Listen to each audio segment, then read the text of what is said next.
கிறிஸ்துவுக்குள் பிரியமான தேவனுடைய விலையேறப்பெற்ற பிள்ளைகளை, கர்த்தராகிய இயேசு கிறிஸ்து நம்ம யாவரையும் ஆஸ்வதிப்பாராக.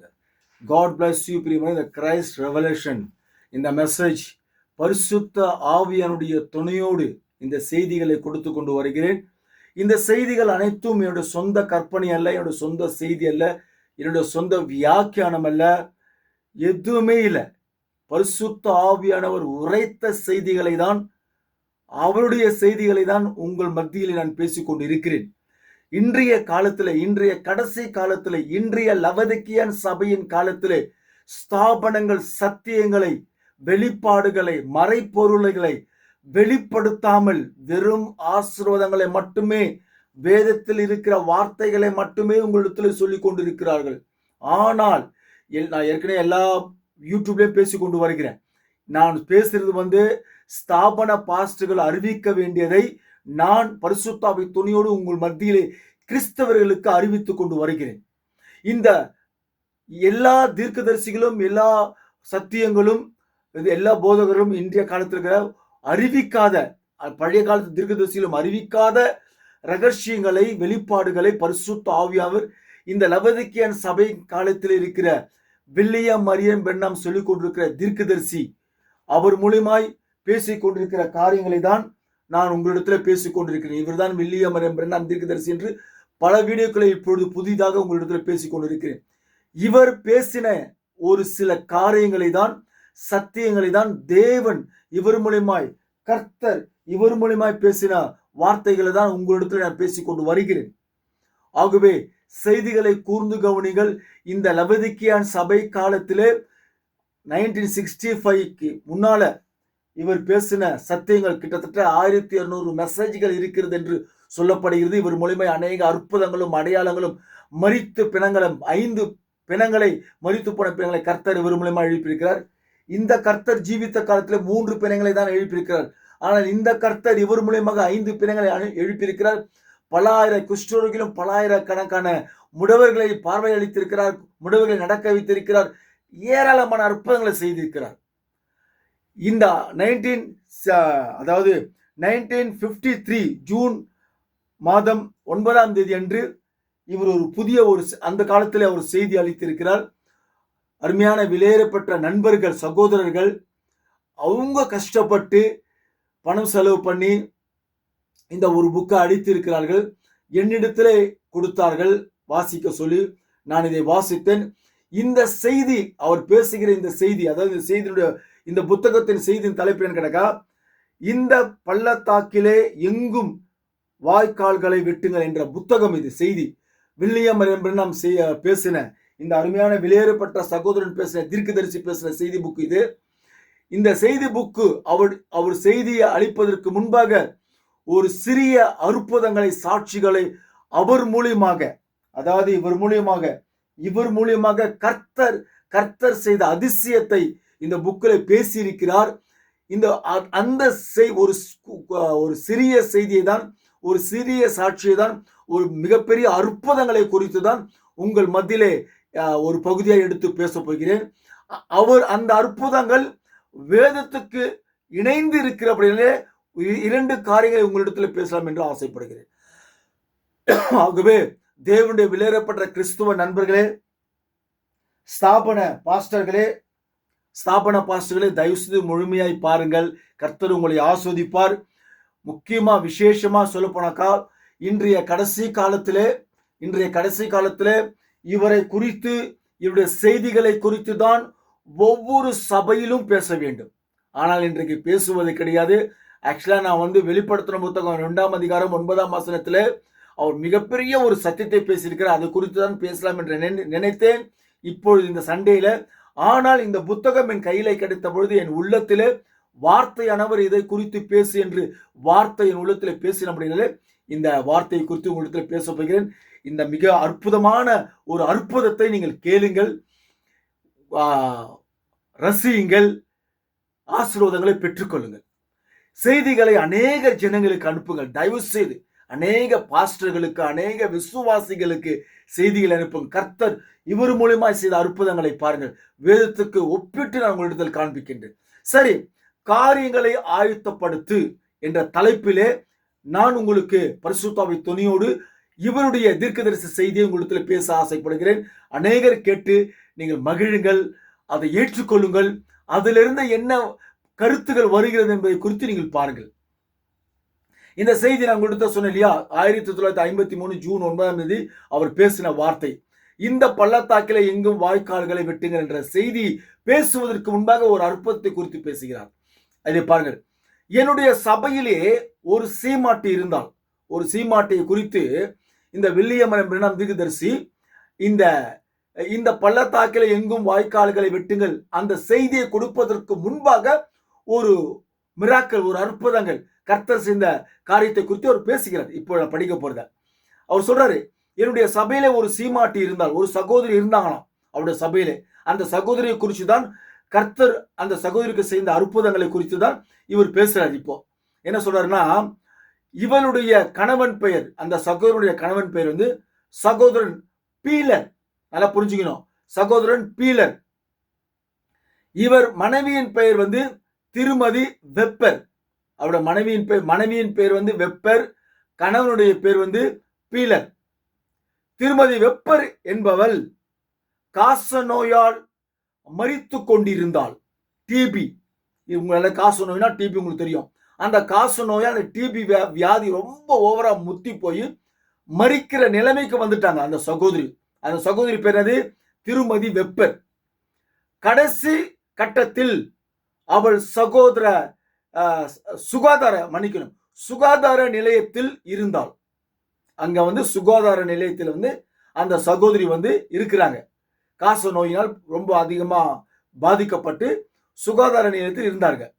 வீட்டிற்கு சென்று மரிக்கும்படியாக அவளை அனுப்பிவிட்டார்கள். அந்த சுகாதார நிலையத்தில் இருக்கிற அந்த டாக்டர்கள் வந்து, அம்மா நீ இங்க இருந்து மறிக்கிறத விட நீ உங்க வீட்டிலேயே போய் நீ செத்து போயிடு, மரித்து போயிடுன்னு சொல்லிட்டு அங்க உள்ள டாக்டர்கள் வந்து அந்த அம்மாவை வந்து வீட்டுக்கு அனுப்பிச்சிட்டாங்க.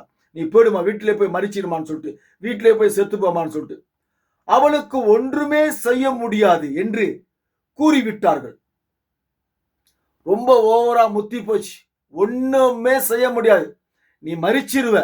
அதனால இந்த சுகாதார நிலையத்துல போய் நீ எதுக்கு நீ மறிக்கணும், உன் வீட்லயே போய் நீ மறிச்சிடு, செத்துரு, எங்களால ஒண்ணுமே செய்ய முடியாது, கடைசி கட்டம், உன் ஜீவன் போக போகுது, நீ மறிக்க போற, உன் வீட்டுக்கு போயிடுமான்னு சொல்லி அந்த திருமதி வெப்பரை வீட்டுக்கு அனுப்பிச்சிட்டாங்க. சுகாதார நிலையத்திலிருந்து வீட்டுக்கு அனுப்பிச்சிட்டாங்க. அந்த அம்மா வீட்டுக்கு வந்துட்டாங்க. ஜெபர்ஸ்னாவில் இருக்கும் திருமதி கிரேஸ் வெப்பர் அவள் கூடாரத்தில் இருந்து கொஞ்சம் தூரத்தில் வசித்து வந்தாள். அதாவது இந்த தீர்க்கதரிசி கூடாரத்திலிருந்து கொஞ்சம் தூரத்துல தான் நம்ம வசிக்கிறாங்க, ரொம்ப தூரத்துல இல்ல, ரொம்ப கிட்டதான் வசிக்கிறாங்கன்னு அவர் சொல்றாரு. அவளுக்கு 6 குழந்தைகள் உள்ளது. 6 குழந்தைகள் அந்த சகோதரிக்கு, திருமதி வெப்பருக்கு 6 சகோதரர்கள் இருக்கிறாங்க. அந்த அம்மாவுக்கு அவங்க மறிக்க வர போறாங்க, செத்து போறாங்க. டாக்டருங்களும் அனுப்பிச்சிட்டாங்க, வீட்டுக்கு அனுப்பிச்சிட்டாங்க. ரைட்டு, இப்போ அவங்க சாவர கண்டிஷன் ஆல்மோஸ்ட் வந்துட்டாங்க. அவங்க என்ன டாக்டர் சொல்லிட்டாங்க, நீ செத்துருவோமா, நீ வீட்டை போய் செத்து போமான்னு சொல்லிட்டு. 6 குழந்தைகள் வேற இருக்குது அந்த அம்மாவுக்கு, பாவம். அந்த இரவு இவர் சொல்றாரு, தீர்க்கதரிசி சொல்றாரு, சபையில சொல்றாரு, 1953ல ஜூன் மாசம் 9ஆம் தேதி சபையில ஏராளமான ஆயிரக்கணக்கான ஜனங்கள் இருக்கிறாங்க வச்சுங்க. எவ்வளவு பேர் தான் தெரியல, தோராயமா சொல்றேன், இல்ல கொஞ்சம் பேர் கூட இருந்திருக்கலாம். சரி, அந்த மக்கள் மத்தியில இவர் பேசுறாரு. அந்த இரவு கர்த்தருடைய தூதனானவர், கர்த்தர், நிறைய பேர் சொல்லுவாங்க பெந்தெகோஸ்துல, கர்த்தர் இப்பதாங்க வந்தாரு, இப்பதாங்க சோறு ஊட்டி விட்டேன், இப்பதான் பரலோகத்துக்கு போயிட்டு வந்தேன், இப்படி நிறைய டெவில் ஸ்டோரி சொல்லுவாங்க. இந்த ஸ்தாபன பாஸ்டருங்க, ஸ்தாபனத்து ஊழியக்காரிங்க, இவங்க நிறைய பேய் கதையெல்லாம் சொல்லுவாங்க. ஆனா இவர் அப்படி இல்லை. தேவன் இவரை தெரிந்து கொண்ட தேவ மனிதன், தேவனுடைய குமாரன் என்று பல வீடியோல பேசியிருக்கிறேன். ஆதாரத்தோடு வார்த்தையை வாசித்து காண்பித்திருக்கிறேன். உண்மையும் உத்தமமான உண்மையான தீர்க்கதரிசி, அதாவது ஆபிரகாம் காலத்தில், ஆபிரகாம் எடுத்துங்க, ஆபிரகாம் காலத்திலிருந்து கடைசி ஊழியக்காரர்கள், தீர்க்கதரிசிகள், வேதத்துல அடங்கி இருக்கிற அத்தனை தீர்க்கதரிசிகளை காட்டிலும், பவுல் காட்டிலும், மார்க்கு, மத்தேயு, லூக்கா, அப்புறம் வெஸ்லி, கொலம்பா, இரினியஸ், அப்புறம் இந்த தமிழ்நாட்டில் சொல்லுவாங்க லாரின்னு ஒருத்தர் பாஸ்டர் இருந்தாருன்னு சொல்லுவாங்க. இது மாதிரி நிறைய இவங்க எல்லாம் இந்த உலகத்தில் இருக்கிற சகல தேவ மனிதர்களை காட்டிலும் மகத்தான தேவ மனிதன், மகத்தான தீர்க்கதரிசி. இவர் வாழ்ந்த காலத்திலே கர்த்தர் இந்த பரிசுத்த வேதாகமத்தில் அடங்கி இருக்கிற ஆதியாகமத்திலிருந்து வெளிப்படுத்தின புத்தகம் இருக்க அடங்கி இருக்கிற சகல ரகசியங்களையும் தேவன் இவர் மூலியமாய் பேசினாரை தவிர இந்த உலகத்துல வேற எந்த மனிதன் மூலியமாக பேசவில்லை, இனி பேச போவதும் கிடையாது. இன்னைக்கு ஸ்தாபனத்துல கர்த்தர் பேசினா சொல்றாங்களே, இதை எதையுமே தயவு செஞ்சு நம்பாதீங்க. இது கர்த்தர் உரைக்கிறதாவது, நான் உரைக்கல, கர்த்தர் உரைக்கிறதாவது. ஏன்னா கர்த்தர் இந்த காலத்துல தீர்க்கதரிசிக்கு மட்டும்தான் பேசுவார் ஒழிய ஒரு சாதாரண ஊழியக்காரங்கிட்ட பேச மாட்டாரு. அதுவும் தேவனால் தெரிந்து கொள்ளப்பட்ட ஊழியக்காரன் ஒருத்தர் இருப்பானாக்கா அவனுக்கு சத்தியத்தை குறிச்செல்லாம் பேச மாட்டாரு. ஆவியின் வரங்கள் இருந்தா அந்த ஆவியின் வரங்கள் மூலியமா பேசுவார். That's all. இதுதான் நிஜம், இதுதான் உண்மை. சரி, ஓகே. இவர் மூலியமாக தான் பேசின வார்த்தைகள். அன்னைக்கு அந்த இரவு கர்த்தருடைய இந்த தூதனானவர் என்னிடம் வந்து, இவர் சொல்றாரு, என்னிடம் வந்து சென்று காரியங்களை ஆயத்தப்படுத்திக் கொள்ளும்படி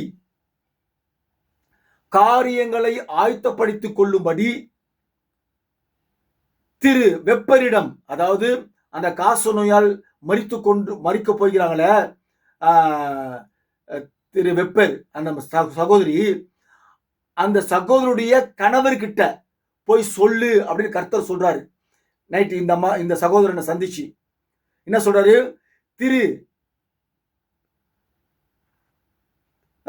ஆயத்தப்படுத்திக் கொள்ளு, திரு வெப்பரிடம் கூறு என்றார். ஏனெனில் அந்த குழந்தைகள் அவரின் கையில் விடப்படும். 6 குழந்தைகள் அந்த கணவர்கிட்ட விடப்படணும். இனி அந்த குழந்தைகளை அவர் தான் பார்த்துக்கணும், பராமரிக்கணும். அதனால கர்த்தர் சொல்றாரு, அந்த சகோதரர்கிட்ட போய் சொல்லு, அந்த மனைவியின் சகோதரர்கிட்ட போய் சொல்லு, அந்த உன்னுடைய மனைவி மறிக்க போறாங்க, அதனால இந்த குழந்தைகளை நீ தான் ஆயத்தப்படுத்திக்கணும் அப்படின்னு தேவன் கர்த்தர் இவர்கிட்ட சொல்றார். ராத்திரியில சொல்றார். ஏனெனில் அவரின் மனைவி மறிக்க போகிறாள் என்று கூறினார். கர்த்தர் சொல்றாரு இவர்கிட்ட தரிசனத்துல நேர்ல பாருங்க என்ன சொல்ற பாருங்க, கர்த்தருடைய தூதனானவர் என்னிடம் சென்று காரியங்களை ஆயத்தப்படுத்திக் கொள்ளும்படி திரு வெப்பரிடம் கூறு என்றார். கூறு, சொல்லு, என்ன சொல்லு, அவரின் மனைவி மறிக்க போகிறாள் என்று கூறினார். தீர்க்கதரிசி பிரண்ணாம் அந்த சகோதரியின் கணவரிடம் திரு வெப்பரிடம் கூறினேன். அவருடைய சிறு பிள்ளைகளிடம் சிறு ஜீன் ரோசியிடம் கூறினேன். திரு வெப்பர், இப்போது ஜீன் உன் அம்மா மறிக்க போகிறாள். இப்ப அவர் சொல்றாரு, அவன் கணவர் சொல்றாரு பிள்ளை கிட்ட, உங்க அம்மா மறிக்க போகிறாங்க, கொஞ்ச காலம் மட்டுமே அவள் ஜீவிக்க முடியும் என்று கூறினேன். இப்ப யார் சொல்றது கேட்டாக்கா, சகோதரன் பீலர், இந்த சகோதரனுடைய கணவர் தன்னுடைய மகள் கிட்ட இவர் சொல்றாரு, இது மாதிரி தீர்க்கதரிசி என்கிட்ட சொல்லிட்டாரு, இது மாதிரி அம்மா மறிக்க போறாங்க அப்படின்னு அந்த தகப்பனார் தன் பிள்ளை கிட்ட சொல்றாரு. வியாதிப்பட்டிருக்கும் சகோதரி திருமதி வெப்பர் அவர் வேலை செய்யும் அரசாங்க நிலையத்தில் இருந்து சில சீமாட்டிகள் வந்திருந்தார்கள். இந்த காச நோயினால மரித்து கொண்டிருக்கிற அந்த சகோதரியுடைய சகோதரிகள், நண்பர்கள், சில சகோதரிகள் சீமாட்டிகள் அரசாங்க வேலை செய்யறாங்க. அங்கிருந்து சில பேர் வராங்க, பார்க்கறதுக்கு வராங்க இந்த சகோதரிய. யாரைய? திருமதி வெப்பர, அந்த காச நோயில மறிக்க போறாங்க, அந்த அம்மாவை பார்க்கறதுக்கு வராங்க. இவங்களுடைய சகோதரிகள், நண்பர்கள் பார்க்க வராங்க. திருமதி வெப்பர் இன்னும் ஒரு விசை எனக்காக ஜெபிக்கும்படி சகோதரன் பில் இருந்தால், அதாவது சகோதரன் வில்லியம் பிரென்னாம் இருந்தால் என்று கூறினாள். அவங்க சொல்றாங்க, அந்த மறிக்க போகிறாங்க அந்த சகோதரியை, அவங்க சொல்றாங்க, சகோதரன் வில்லியம் பிரென்னாம் இருந்தாக்கா எனக்கா ஜெபம் பண்ணா கொஞ்சம் நல்லா இருக்கும் அப்படின்னு அந்த சகோதரி சொல்றாங்களாம். என் உறவு பெண் ஓப்பேல், அந்த சகோதரிய உறவு பெண் ஓப்பேல் என்ற சகோதரி பெண் அவள் மறிக்கும் தருவாயில் இருக்கும் பொழுது அந்த சகோதரிக்கு புற்றுநோய் இருந்தது. அந்த புற்றுநோயை இந்த வில்லியம் பிரென்னாம் தீர்க்கதரிசி ஜெபம் பண்ணி சுகமாக்கிட்டாரு. நான் கண்டிருக்கிறேன் என்று அவள் கூறினாள். அவளுடைய மகளும் கூட ஒரு நர்ஸ் என்று அந்த டிபி நோய், காச நோயால் பாதிக்கப்பட்ட அந்த சகோதரி சொல்றாங்க. இப்படி அந்த ஃப்ரெண்டுங்கிட்ட இது மாதிரி எனக்கு தெரிஞ்ச ஒரு சகோதரி கூட புற்றுநோய் இருந்தது, அவர் சுகமாக்கினாரு, சுகமாயிட்டாங்க. இப்போ அவர் இருந்திருந்தாக்கா எனக்கு ஜெபம் பண்ணா கொஞ்சம் நல்லா இருக்கும் அப்படின்னு தன்னுடைய ஃப்ரெண்டு கிட்ட சொல்றாங்க. அந்த அம்மா, காச நோயால் பாதிக்கப்பட்ட அந்த சகோதரி சொல்றாங்க. இப்ப கவனிங்க, இப்போ விசிட் பண்ண வந்தாங்கல்ல ஃப்ரெண்டுங்க, சகோதரிங்க, அவங்க சொல்றாங்க பாருங்க, எவ்வளவு அழகா சொல்றாங்க பாருங்க. அவளுடைய வேலை செய்த அந்த அரசாங்கத்திலிருந்து அவளுடன் வேலை செய்த அந்த அரசாங்கத்திலிருந்து வந்த அந்த பெண்கள், அரசாங்கத்திலிருந்து வந்தாங்க பாருங்க, சகோதரி மகள், நண்பர்கள், அவங்க சொல்றாங்க. இப்போ அந்த பெண்கள் கூறினார்கள், இந்த மனிதனை பற்றி பேச ஒன்றுமே இல்லை. அவங்க சொல்றாங்க, கெஸ்டா தானே வந்தீங்க, பழம் கொடுத்தீங்களா, எதனா கொடுத்தீங்களா, விசிட் பண்ணீங்களா, ஆறுதலான 2 வார்த்தை சொன்னீங்களா, போய்க்கினே இருங்க, தேவையில்லாம ஒன்றும் பேசக்கூடாது. ஆனா அங்க கர்த்தர் அங்க நடக்கிற காரியத்தை குறித்து பேசி இருக்கிறாரு பாருங்க. அந்த வந்த சகோதரிகள் சொல்றாங்க, இந்த மனிதனை குறித்து ஒன்று பேசுவதற்கு ஒன்றுமே இல்லை என்றார்கள். அவன் ஒரு மாயமாலக்காரனை அன்றி, இந்த தீர்க்கதரிசி ஒரு மாயமாலக்காரனா. அந்த சகோதரி, வந்த சகோதரி கெஸ்டுங்க, அவளுடைய சகோதரி நண்பர்கள் சொல்றாங்க, இவன் ஒரு மாயமாலக்காரனை அன்றி வேறு ஒன்றுமில்லை என்றார்கள். அந்த மார்க்கமானது அவ்வளவுதான், வெறும் ஒரு கூட்டம் போலியான மூடபக்தி வைராக்கியம் கொண்டவர்கள் என்று கூறினார்கள். பாருங்க, இந்த காலத்துல கூட, இந்த கடைசி காலத்துல கூட இவரை பத்தி நிறைய பேருக்கு தெரியாம இருக்குது. ஏன் தெரியாம இருக்குதுனாக்கா, இன்னைக்கு பெந்தகோஸ்து பாஸ்டருங்க விசுவாசிகளுக்கு இவரை குறிச்சு சொல்றது இல்ல. அதனால இன்னைக்கு பெந்தகோஸ்து விசுவாசிகளுக்கு இவரை பத்தி ஒண்ணுமே தெரியல. அதனால இன்னைக்கு இருக்கிற பாஸ்டர்களும் சரி, விசுவாசிகளும் சரி, என்னையா புதுசா வில்லியம் பர்னாமை பத்தி பேசினீங்க, யார் அவரு, இயேசு கிறிஸ்துவ குறிச்சு பேசுங்க அப்படின்னு சொல்றாங்க.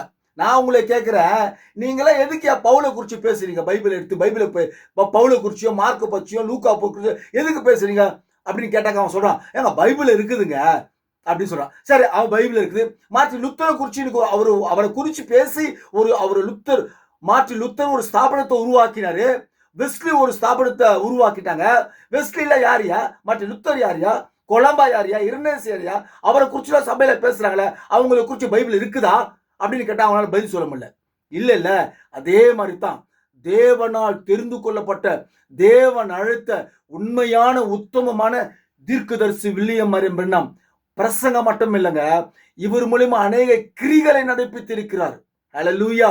பிரசங்கம் மட்டும் இல்ல, அநேக கிரிகளை தேவன் அவர் மூலமா செய்திருக்கிறார் என்று சரித்திரம் சொல்லுகிறது. இவர் உண்மையான தீர்க்கதரிசி என்று மேலே பாருங்க, அக்னி ஸ்தம்பம், இந்த மேலே அக்னி ஸ்தம்பம் வந்தது அமெரிக்காவிலே போட்டோ எடுத்து நிரூபணங்கள் சொல்லுது. இது உண்மையான இயற்கைக்கு மேற்பட்ட ஒரு காரியம் தான் என்று சொல்லப்படுகிறது. நிரூபிக்கப்பட்ட ஒரு காரியம் அமெரிக்காவில். அங்க இருக்கிறவங்க நம்புறாங்க சரித்திரத்தை உண்மை என்று. இந்தியாவில் இருக்கிற ஏஜி சபையில் இருக்கிற மோகன் பாஸ்டரோ, சிபிஎம்ல இருக்கிறனோ, ஏசிஏ சபையில் இருக்கிறவனோ, இன்னொரு மாராநாத சபையில் இருக்கணும், இப்படிப்பட்ட பெரிய பெரிய மிகப்பெரிய ஸ்தாபனங்கள் இவரை குறித்து பேசுவது கிடையாதுங்க.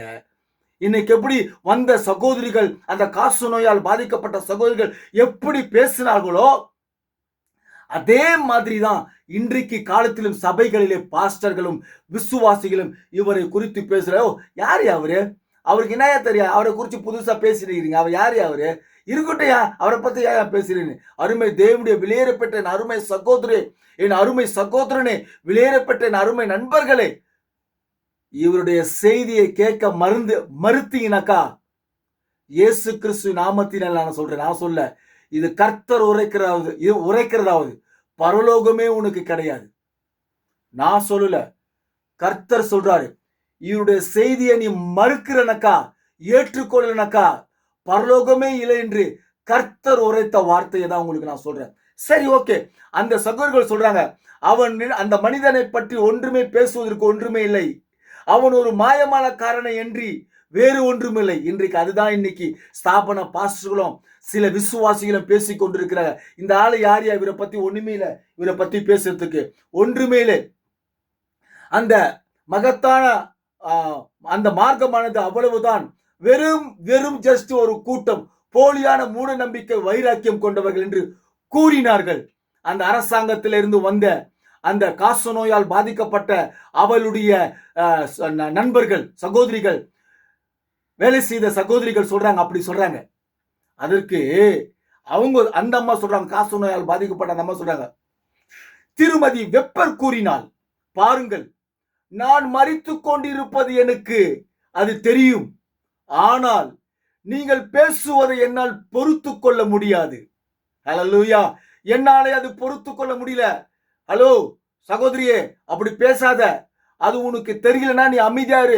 ஹலோ அருமை போதகனே, இவரை குறித்து உனக்கு ஒன்றுமே தெரியலனாக்கா அமைதியாரு. தேவனுடைய விலையேறப்பட்ட சகோதரியே, சகோதரனே, இவரை குறித்து உனக்கு ஒண்ணுமே தெரியலனாக்கா அமைதியாரு. தவறா பேசாத, தயவு செஞ்சு. தெரியலனா தெரிஞ்சுக்கோ. கர்த்தர் உன்னை ஆஸ்வதிப்பாரு, உன் குடும்பத்தை ஆஸ்வதிப்பாரு, நிச்சயமா ஆஸ்வதிப்பாரு. தெரிந்து கொள். ஆனால் இவரை குறித்து தப்பா பேசாத. அந்த சகோதரி அடுத்து அதுதான் சொன்னாங்க, நீங்கள் பேசுவதை என்னால் பொறுத்து கொள்ள முடியாது, அதை காட்டிலும் மேலானதை நான் அறிந்திருக்கிறேன். ஹல்லேலூயா. நீங்கள் அறிந்து கொள்ளாத காரியத்தை, மேலான காரியத்தை நான் அறிந்திருக்கிறேன் என்று அந்த காசு நோயால் பாதிக்கப்பட்ட அந்த சகோதரி சொல்றாங்க. அதே தான் நானும் சொல்றேன்.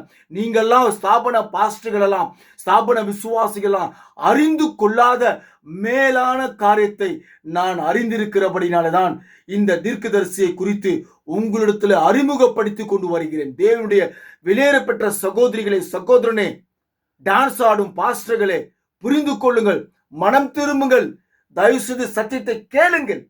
சரி, ஓகே என்று அவள் கூறினாள். நான் இந்த நகரத்துக்கு பக்கத்தில் தான் இருந்து எல்லா நேரங்களிலும் அந்த மனிதனை சுற்றி தான் வசித்து வருகிறேன். அந்த அவர் சிறு பிள்ளையா இருந்து வளர்ந்து வரும் வரை நான் பார்த்திருக்கிறேன் என்று அவள் கூறினாள். நான் அறிந்திருக்கிறேன் என்று அவள் கூறினாள். நான் அவரை குறித்து நன்றாக அறிந்திருக்கிறேன். என்னுடைய தெரிஞ்ச ஒரு சகோதரிக்கு புற்றுநோய் கூட அவர் ஜெபம் பண்ணி சுகமாக்கினார். மரிக்கும் தருவாயில் இருந்த அந்த சகோதரி உயிர் பெற்றாள் என்று அவள் வாக்கு கொடுத்தாள். ஏற்கனவே அவள் சொல்றா, அவரை குறித்து நான் அறிந்திருக்கிறேன், உங்களுக்கு ஒன்னும் தெரியலனா அமைதியா இருங்க.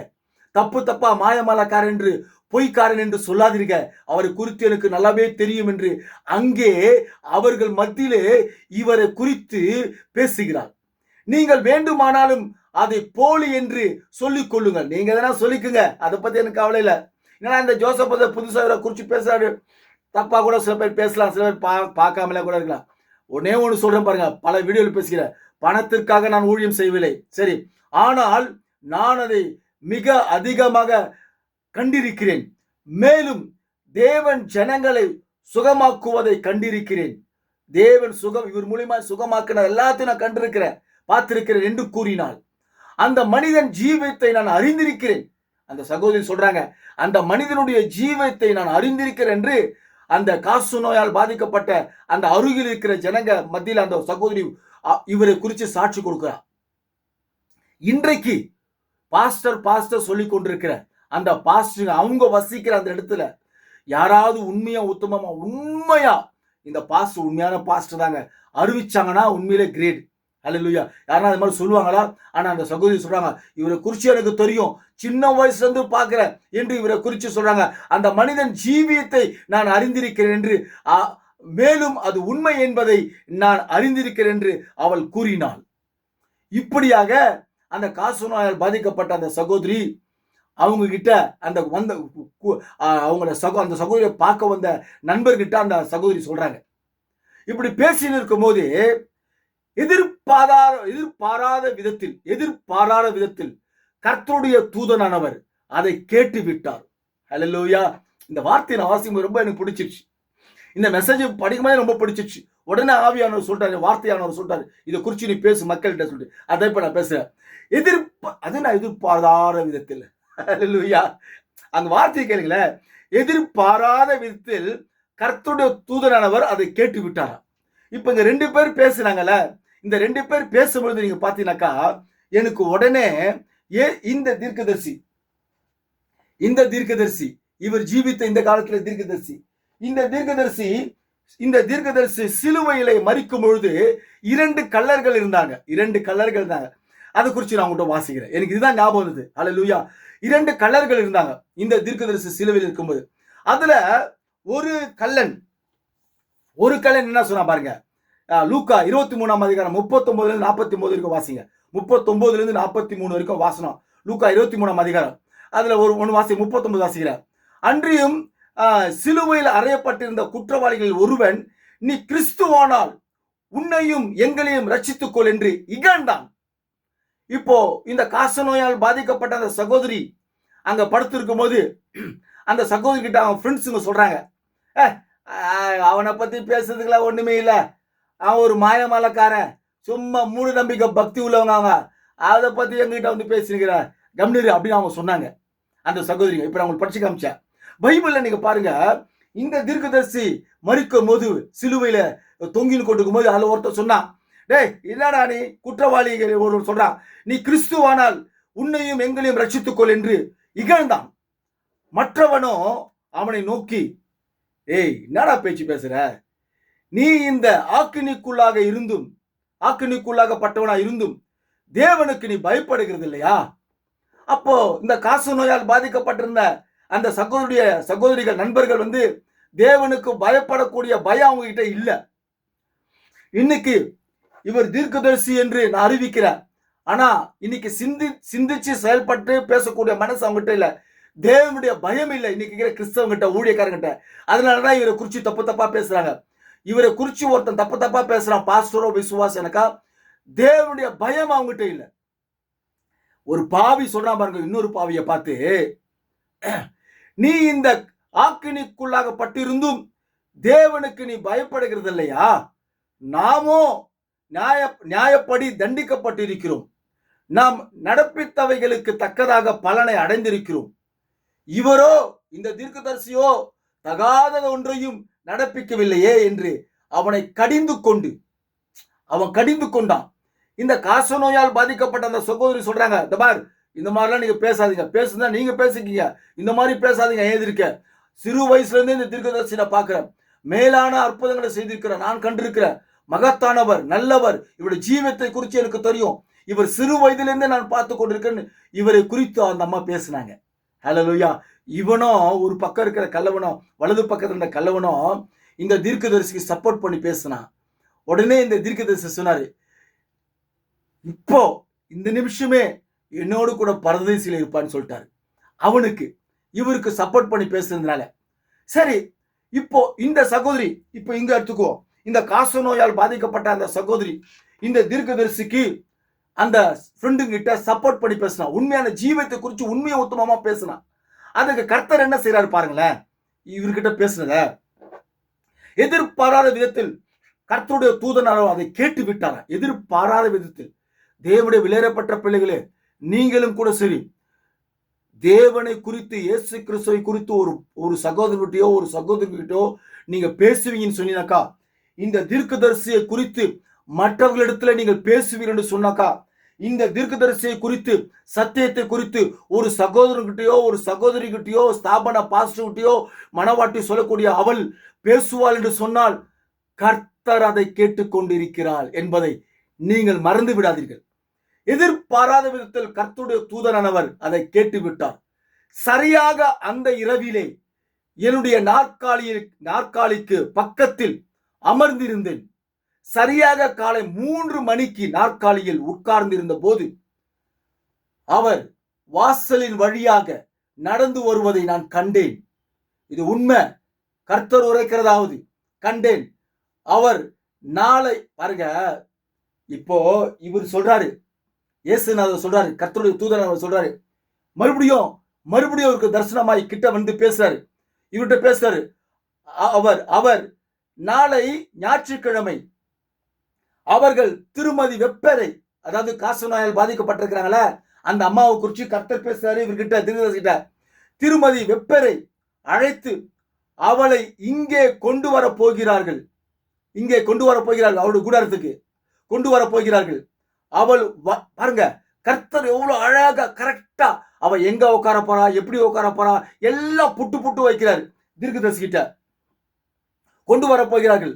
அவள் வலது பக்கமாக கூடாரத்தில் மிகவும் பின்பக்கத்தில் உட்கார்ந்திருப்பாள்.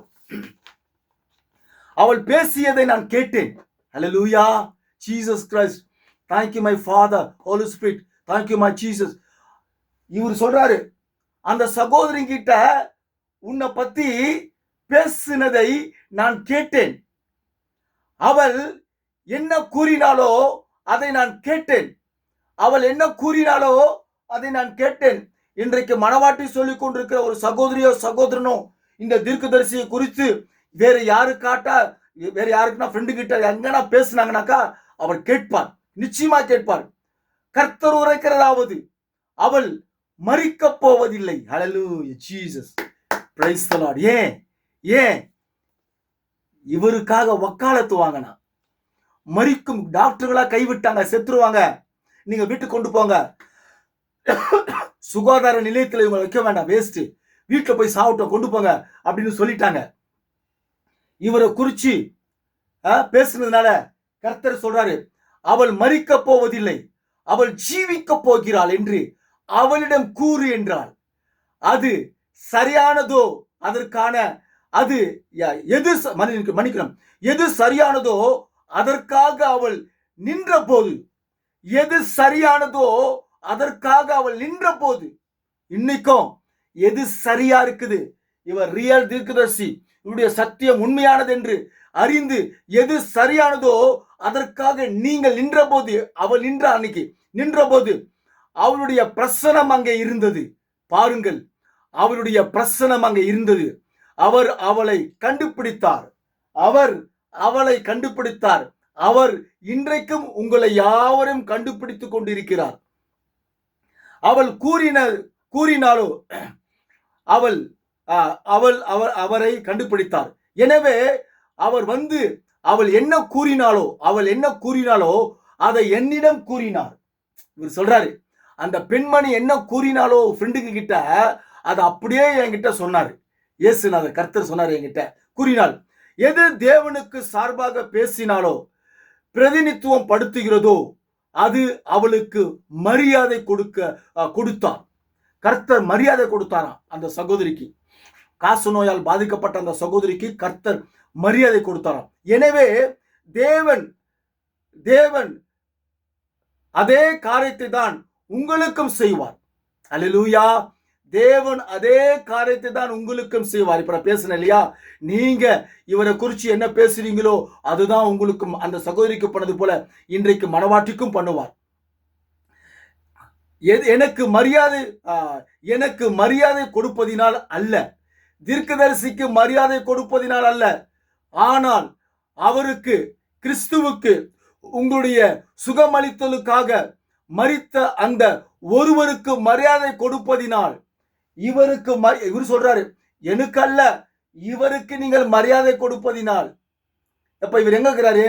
இப்போ இவர் இங்க இருக்கிறார். அப்போ அந்த காலத்துல, இப்ப தனியா இருக்கிறாச்சுங்க. மரியாதை கொடுப்பதினால் நீங்கள் அவருக்கு, அவருடைய வார்த்தைக்கும் மாத்திரம் மரியாதை கொடுத்தால் தேவன் உங்களுக்காக காரியத்தை செய்வார். ஆமேன், அது சரிதானே அப்படின்னு அவர் சொல்றாரு. இப்போ இதை வாசிச்சு முடிக்கும் போது பாருங்க, அந்த சகோதரி இவருக்காக பரிந்து பேசினான். இல்ல அவர் அப்படிப்பட்டவர் சொல்லிட்டு உடனே கர்த்தர் தரிசனத்துக்கிட்ட வந்து, நீ நாளைக்கு அந்த சகோதரி எங்க உட்கார போறாங்க, பின்பக்கத்துல உட்கார போறாங்க, அந்த மாதிரி பின்பக்கத்தில் உட்காருவா, அவங்க கொண்டு வருவாங்க. இப்படியெல்லாம் அந்த சகோதரி வருவதற்கு முன்பாக கர்த்தர் இந்த சகோதரனுடைய தீர்க்கதரிசி கிட்ட சொல்றாரு, வில்லியம் மரியம் பிரென்னாம் கிட்ட சொல்றாரு, இப்படி நடக்க போகுது, அவ வந்தாக்கா உனக்கு சுகமாயிடுவ, நீ மரிக்க போவதில்லை அப்படி நீ போய் சொல்லு, நீ பேசுனதுலாம் கர்த்தர் கேட்டுட்டாரு, என்கிட்ட சொல்லிட்டாரு, இந்த மாதிரி இடத்துல வருவா, இந்த மாதிரி மூலையில உட்காருவா, இந்த மாதிரி வலது பக்கத்துல உட்காருவா, அப்படி எல்லாமே சொல்றாரு. கர்த்தர் இந்த தீர்க்கதரிசி இதை இப்படி சொல்றத உங்களுடைய வாழ்க்கையில நீங்க யாராவது அப்படி பார்த்திருக்கிறீங்களா? தேவனுடைய விலையேறப்பட்ட அருமை சகோதரிகளே, அருமை சகோதரனே, நான் மற்றவங்களை பொய்யெல்லாம் பேசுறதில்ல. என்னுடைய வாழ்க்கையில கிட்டத்தட்ட ஒரு 35 வருஷத்துக்கு முன்னால பரிங்கி மலையில ஒரு அருமையான விலையேற பெற்ற ஒரு பாஸ்டர், பேர் சொல்ல ஆசைப்படல, விலையேற பெற்ற ஒரு பாஸ்டர் இருந்தார் 35 வருஷத்துக்கு முன்னால. அந்த சபையில நான் இருக்கும் பொழுது அவர் பரிசுத்தாவின் வரத்தை பெற்ற தீர்க்கதரிசன வரத்தை பெற்றவர். சனிக்கிழமை ஒரு நாள் மாலை பொழுதிலே பரிசுத்தாவி கூட்டம் நடக்கும் பொழுது ஆலந்தூர்ல ஒரு பிர்லால் சிங் அப்படின்னு சொல்லக்கூடிய ஒரு ஒரு புறஜாதி ஒரு மனிதன், இந்துவை சேர்ந்தவன், புறஜாதி இந்திக்கார மனுஷங்க அவங்க. அந்த வீட்டுக்கு நாங்க மறுநாள் நாங்க போகலான்னு பிளான் பண்ணியிருக்கோம். அந்த பரிசுத்தாவி கூட்டத்துல கர்த்தர் அந்த ஊழியக்கார் மூலியமா இறங்கி அங்க என்ன நடக்க போகுது, அங்க என்ன செய்ய போறீங்க, நீங்க அங்க எப்படி இருக்கணும், அங்க என்னென்ன இருக்குதெல்லாம் அப்படியே கர்த்தர் தீர்க்க தரிசனமா அவர் மூலியமாய் பரிசுத்த ஆவியானவர் கிட்டத்தட்ட ஒரு 7 சகோதரர்கள் மத்தியில நானும் அங்க உட்கார்ந்து இருந்தேன். கர்த்தர் அங்க அப்படியே பேசுறாரு. அங்க என்ன நடக்க போகுது, என் ஊழியக்காரர் என்ன செய்ய போறான், அங்க என்ன ஆபத்துகள் வரப்போகுது, அந்த ஆபத்தை எப்படி என் ஊழியக்காரர் செய்வான், இதெல்லாம் புட்டு வச்சாரு. என் வாழ்க்கையில நான் எப்போதும் தீர்க்க தரிசனம் சொல்லும் போதெல்லாம் நான் டக்குன்னு எழுதுவேன். அந்த காலத்துல 35 வருஷத்துக்கு முன்னாடி ஏன்னா கர்த்தர் பேசுவதை பேப்பர் எழுத. அப்போ நானு பேப்பர்ல ஒரே ஒரு வார்த்தை ஏதோ மிஸ் பண்ணிட்டேன். அப்போ தீர்க்க தரிசனமா போயிடுச்சு. போன பிற்பாடு அப்போ அந்த ஊழியக்காரர் கேட்கிறாரு, என்னையா கர்த்தர் பேசினாரு போல இருக்குது அப்படின்னு. ஆமா பிரதர், இது மாதிரி ஓ அப்படியா அப்படின்னு. அப்போ நான் ஒரு வார்த்தையை விட்டுட்டேன். இது பரிசுத்தாவி கூட்டம் முடிஞ்சு போச்சு, நாங்க சாதாரண ஜென்ரலா பேசிருக்கிறோம். அப்படி நான் ஒரு வார்த்தையை விட்டத நார்மலா பேசினுக்கும் போது டக்குன்னு பரிசுத்தாவின் மூலியமா வந்து, என்னுடைய மகன்கிட்ட நீங்க என்ன சொல்றீங்க, என்ன தப்பா பேசுறீங்க, நான் சொன்னதை கரெக்டா சொல்லுங்க, இல்லைன்னா அங்க தவறா நடந்து விடும் சொல்லிட்டு மறுபடியும் அந்த கர்த்தர் அங்க பேசுற, என்ன நடக்க போகுது, என்ன செய்ய போறீங்க, என்ன அங்க ஆகணும்ன்றத புட்டு வச்சாரு. இந்த இந்த இந்த புக்குல இருக்கிற செய்தியை நான் படிக்கும் போது எனக்கு 35 வருஷத்துக்கு முன்னாடி நடந்த ஞாபகம் தான் வந்துச்சு. இது கர்த்தர் உரைக்கிறதாவது, சும்மா அதெல்லாம் சொல்லக்கூடாது. கர்த்தர் உரைக்கிறது பொய்யான, கர்த்தர் உரைக்கிறது நான் பொய் பேசினாக்கா கர்த்தருடைய சாபம் என் தலை மேலே வந்து நிற்கட்டும். அந்த சாபம் ஜீவனில் அவர் கூறின வார்த்தை என் வாழ்க்கை, அந்த சாபம் நடக்கட்டும். ஆனால் இது என் 35 வருஷத்துக்கு முன்னால எப்படி இந்த தீர்க்கதரிசிகிட்ட வந்து கர்த்தர் வந்து இந்த பெண்மணி இப்படி உட்காருவா, இப்படி வருவாங்க, இப்படி இருப்பாங்க, இப்படி வாஸ்து காமிச்சல எப்படி சொன்னாரோ அதே மாதிரி தான் அந்த ஏழ்மையான சிறிய கூடாரத்துல ஒரு நாள் நடந்தது. ஹல்லேலூயா. என் வாழ்க்கையில நான் அறிந்திருக்கிறேன், புரிந்திருக்கேன். பாருங்க, சரி ஓகே, அதை நான் சொல்றேன், நிஜமானது என் வாழ்க்கையில் நடந்திருக்குது மாதிரி உங்க வாழ்க்கையில நடந்ததுதான் நேரத்துல. இது கர்த்தர் உரைக்கிறாரு, என்ன கர்த்தர் அன்னைக்கு உரைச்சாரு, அது நடந்தது. அந்த வீட்டுக்கு போனோம், பெரிய மிராக்கள் அங்க நடந்தது, பயங்கரமான மிராக்கள் நடந்தது. அதெல்லாம் சொல்ல டைம் இல்லை, சரி போட்டோம். இவ பாருங்க, இந்த தீர்க்கதரிசி அங்க ஃபர்ஸ்ட் போனாரு. அந்த சகோதரனுடைய புருஷன்கிட்ட போயிட்டு, நீங்க செத்துற போறீங்க, உங்க மனைவி செத்துறப்பா, அதனால காரியத்தை எல்லாம் ஒழுங்குபடுத்து, இந்த குழந்தைகளை நீதான் நீ பராமரிக்கணும், பார்த்துக்கணும், குடும்பத்துல ஒழுங்குபடுத்து, அப்படி இப்படி சொல்லியிருப்பார் கண்டிப்பா. நான் ஒண்ணு சிம்பிளா இருக்கும் அர்த்தம் சொல்றாரு, நான் உங்களுக்கு வாசித்து காமிச்சேன். அதே மாதிரி பாருங்கனாக்கா, நீங்க வேதத்துல நீங்க எடுத்துக்கொண்டீங்கன்னாக்கா, எசேக்கியேல் அதாவது 2 ராஜாக்கள் 20ஆம் அதிகாரம் 1-6 வரைக்கும் வாசிங்க. நான் சுருக்கமா சொல்றேன். 2 ராஜாக்கள் 20ஆம் அதிகாரத்துல 1-6 வரைக்கும் வாசிங்க. அங்க எசேக்கியேல் ராஜா வியாதிப்பட்டு இருப்பாரு. உடனே கர்த்தர் அனுப்புறாரு தீர்க்கதரிசியை போய், ஏசாயா தீர்க்கதரிசி என்னும் தீர்க்கதரிசி அவரிடத்தில் வந்து அவனை நோக்கி 1ஆம் வசனம், நீர் உமது வீட்டு காரியத்தை ஒழுங்குபடுத்தும். ஹல்லேலூயா. நீர் உம்முடைய வீட்டு காரியத்தை ஒழுங்குபடுத்தும், காரியங்களை ஆயத்தப்படுத்து. அன்னைக்கு தீர்க்கதரிசி சொல்றாரு காரியங்களை ஆயத்தப்படுத்துன்னு. இப்ப கர்த்தர் ஏசாயா தீர்க்கதரிசி மூலமா சொல்றாரு வீட்டு காரியத்தை ஒழுங்குபடுத்தும். அதேதான், காரியங்களை ஆயத்தப்படுத்து, நீ பிழைக்க மாட்டாய், மரித்து போய் விடுவாய் என்று சொல்லு அப்படி சொல்லிட்டு ஏசாயா தீர்க்கதரிசி சொல்றாரு. ஏசாயா தீர்க்கதரிசியும் அந்த எசேக்கியேல் ராஜாட்ட சொல்றாரு. சொல்லிட்டு பாதி தூரம் கூட போல ஏசாயா தீர்க்கதரிசி. உடனே அந்த எசேக்கியேல் ராஜா சோறு பக்கமா திரும்பி கதறி அழுது ஜெபம் பண்ணி மன்றாடி போற பொழுது உடனே பாதி தூரம் கூட போல ஏசாயா தீர்க்கதரிசி. உடனே கர்த்தர் ஏசாயா தீர்க்கதரிசி சொல்றாரு, ஏசாயா தீர்க்கதரிசி சொல்றாரு, நான் ஜெபத்தை கேட்ட, விண்ணப்பத்தை கேட்ட, கதறி அழுகுறான்பா, என்னை உயிரெடுத்துட்டான்பா, என்னாலேயே முடியலப்பா. ஹல்லேலூயா. என்னாலேயே முடியலப்பா. சரிப்பா ஏசாயா, நீ மறுபடியும் போய் சொல்லு, 15 வருஷம் கூட்டினு போய் சொல்லு அப்படின்னு மறுபடியும் அனுப்புறாரு. அதே போலதான் இப்போ இந்த புக்குடைய செய்தியில ஒரு சிறிய தலைப்பில் நான் வாசிக்கும் பொழுது, இந்த வில்லியம் பிரணாம் தீர்க்கதரிசி அந்த சகோதரன் போய் சொல்லிட்டாரு, அந்த சகோதரன் போய் சொல்லிட்டாரு புருஷன்கிட்ட, உன் மனைவி செத்துருவாங்கப்பான்னு சொல்லிட்டு வந்துட்டாரு. இவரும் வந்துட்டாரு. அதே மாதிரி ஏசாயா தீர்க்கதரிசி வந்துட்டாரு. இந்த எசேக்கியேல் முட்டிக்கால் போட்டு அழுது கொண்டதெல்லாம் ஏசாயா தீர்க்கதரிசிக்கு தெரியாது. அதே மாதிரி இந்த வில்லியம் தீர்க்கதரிசியும் தெரியாது. அந்த பொம்பளை, அந்த லேடி சகோதரி ஃப்ரெண்டு கிட்ட என்ன பேசுனாங்க, எது பேசுறான்னு அதான் கர்த்தர் கண்டு மறுபடியும் தீர்க்கதரிசிட்ட போயிட்டு அவ பேசுனதெல்லாம் தீர்க்கதரிசிட்ட சொல்லி, நீ மறுபடியும் போ, நீ போய் அங்க போய் சொல்லு, நீ மறிக்க போவதில்லை, நீ சுகம் அடைஞ்சிருவ அப்படின்னு போய் சொல்லு அப்படின்னு போய் மறுபடியும் போய் சொல்றாரு. இந்த ஏசாயா தீர்க்கதரிசி பாருங்க, ஏசாயா தீர்க்கதரிசி மறுபடியும் போறாரு. கர்த்தர் சொல்லு மறுபடியும் போய் என்னையா பண்ணா, ஏதியா பண்ணா, மறுபடியும் கர்த்தர் சொல்றாருயா, நீ 15 வருஷம் கூட்டி தராயா சொல்லிட்டு அவர் பாட்டு போயிட்டார். முடிஞ்சு போச்சு, அவ்வளவுதான் மேட்ரு. பாருங்க, கர்த்தர் ஒரு திட்டத்தை வச்சிருக்கிறான்னு வச்சுங்களேன். இப்ப என்ன குறிச்சியோ உங்களை குறிச்சியோ ஒரு திட்டத்தை வச்சுட்டாருனாக்கா, அந்த திட்டத்திலேயே உங்களுடைய ஜெபமானது அவருடைய திட்டத்தையே மாற்றுது. இப்ப எனக்கு ஒரு ஞாபகம் வருது. நீங்க மோசஸுடைய செய்தியை நீங்க வாசித்தீங்கன்னாக்கா, தேவன் சொல்லுவாரு, மோசஸ் இந்த ஜனங்களை நான் ரொம்ப வெறுத்துட்டேன், ரொம்ப கோவம் வந்துருச்சு, மொத்த பேரை அழிச்சிடுறேன், உன்னை மட்டும் தனியா துண்டா வைக்கிறேன்னு சொல்லும் போது, மோசஸ் எவ்வளோ இஸ்ரவேல் ஜனங்களுக்காக எவ்வளவு ஒரு ஊக்கமா ஆண்டவர்கிட்ட மன்றாடி இருந்தா தேவனுடைய திட்டத்தையே மாத்தி அவங்கள பிழைக்க வச்சார். பாத்தீங்களா? தேவனுடைய விலையேறப்பட்ட பிள்ளைகளே, இந்த விலையேறப்பட்ட தீர்க்கதரிசியுடைய வாழ்க்கையிலே எத்தனையோ காரியங்களை உங்களிடத்துல பேசி கொண்டு வரலாம். ஒரு சிறிய சப்ஜெக்ட் உங்களோட பேச முடியாத கர்த்தர் எனக்கு ஒரு வாய்ப்பை கொடுத்தார். ஆகவே மகத்தான தீர்க்கதரிசிக்கு விரோதமாக ஒரு வார்த்தையும் நாம் பேசக்கூடாது. அல்லேலூயா. தீர்க்கதரிசிக்கு விரோதமாய் பேசினால் நமக்கு மிகப்பெரிய ஒரு பாரம் வந்துடும், கஷ்டம் வந்துடும். ஏன்னா வேதம் அப்படிதான் சொல்லுது. வேதத்துக்கு தீர்க்கதரிசி விரோதமா பேசக்கூடாது சொல்லிட்டு. அதனால இன்றைய லவோதிக்கேயர் சபை காலத்திலே மகத்தான தீர்க்கதரிசி தேவன் இவர் மூலமாய் அநேக அற்புதங்களை செய்திருக்கிறார்.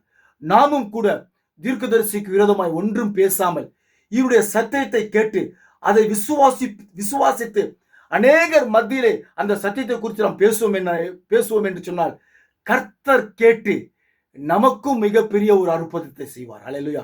ஆகவே இயேசு கிறிஸ்துவை குறித்து அவருடைய சத்தியத்தை குறித்து அநேக ஜனங்களுக்கு நீங்கள் உண்மையும் உத்தமமாக சத்தியங்களை அறிவிங்கள். கர்த்தர் உங்களை ஆஸ்வதிப்பார். கர்த்தருடைய திட்டத்தையே உங்கள் ஜெபங்கள் மாற்றும் என்பதை மறந்து விடாதீர்கள். கர்த்தர் உங்களையும் அடியனையும் ஆஸ்வதிப்பாராக. God bless you. அநேகருக்கு நீங்கள் செய்திகள் அனுப்புங்கள். கர்த்தர் உங்களை ஆஸ்வதிக்கட்டும்.